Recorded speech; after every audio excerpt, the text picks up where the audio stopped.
Everyone, welcome to the channel YK star chemistry. इससे पिछली class में हमने नर्नेस हीट थ्योरम है उसके बारे में स्टडी किया था।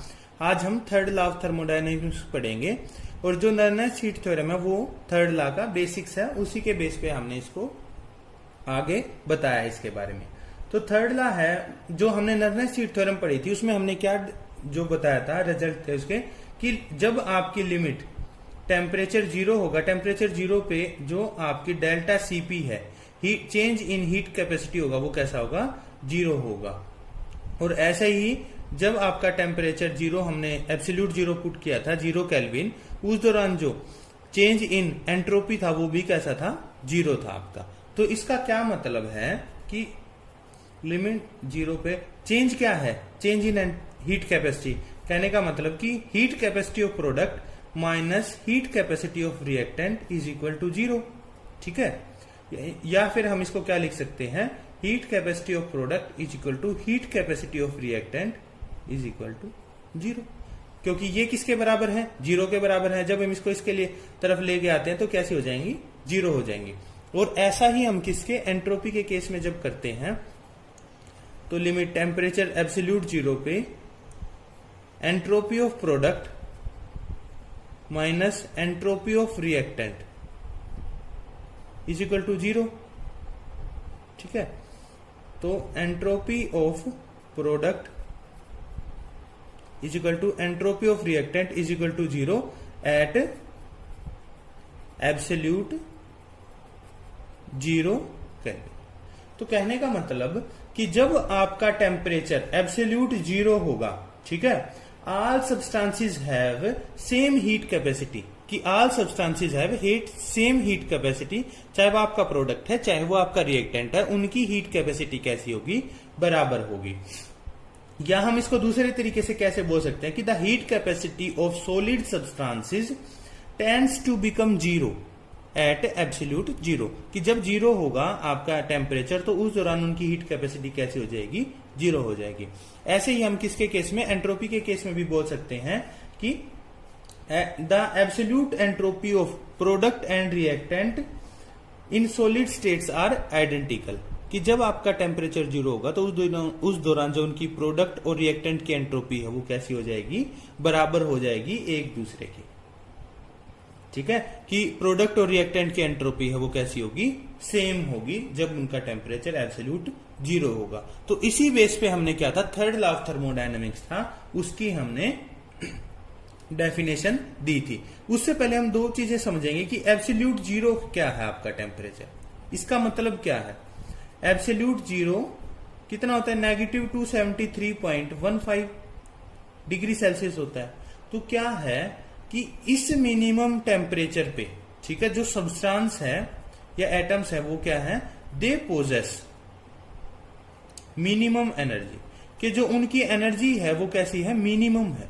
ठीक है, अब एनर्जी मिनिमम है तो क्या होगा, उनकी एंट्रोपी कैसी होगी, मिनिमम होगी, minimum entropy, they have minimum entropy. इसका मतलब कैसे कि दे पोजेस मिनिमम एनर्जी, जब टेम्परेचर बहुत कम है तो उनकी एनर्जी कम है, एनर्जी कम है तो क्या होगा, शो लेस मूवमेंट। ठीक है, लेस मूवमेंट शो करेंगे। देखो एंट्रोपी क्या होती है, डिग्री ऑफ रैंडमनेस की, मेजर ऑफ रैंडमनेस की, वहां पे कितनी हलचल है। अब हलचल कब होगी, जब उनके पास एनर्जी होगी, तो एनर्जी ही बहुत कम है तो मूवमेंट, हलचल कम है, हलचल कम होगी तो क्या होगा, उनकी एंट्रोपी भी कम होगी। तो एब्सोल्यूट जीरो का टेम्परेचर का मतलब ये है। ठीक है, तो अब हम लिखते हैं इस जो थर्ड लॉ है उसकी डेफिनेशन बताते हैं कि at absolute zero, at absolute zero of temperature the entropy of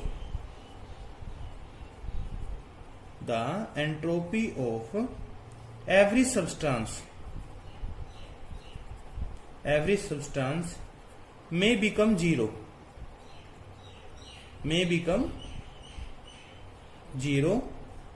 and does becomes zero in case of a perfectly crystalline solid. कहने का मतलब कि जब आपका एब्सोल्यूट जीरो टेम्परेचर होगा तो जो सभी सब्सटेंसेस हैं उनकी जो एंट्रोपी है वो किसके जीरो के बराबर हो सकती है, लेकिन जो आपके परफेक्ट क्रिस्टलाइन सॉलिड होंगे उनकी एंट्रोपी तो कैसी होगी, जीरो ही होगी। तो यहां पे एक नया वर्ड है परफेक्ट क्रिस्टलाइन। परफेक्ट क्रिस्टलाइन का मतलब क्या है कि जो सब्सटेंस है उसके जो एटम है वो बिल्कुल लैटिस पॉइंट पर हैं, उनकी जो जगह है वो बिल्कुल फिक्स है। देखते हैं कैसे।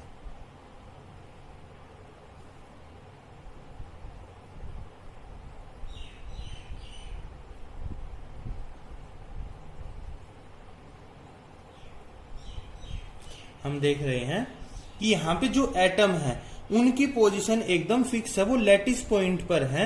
ये एक परफेक्ट क्रिस्टल है। इसके अंदर हमें पता है कि जो एटम्स है वो वाइब्रेट करते रहते हैं, मूव करते रहते हैं, लेकिन यहाँ पे क्या है, जब टेम्परेचर कम है तो उनकी एनर्जी मिनिमम है।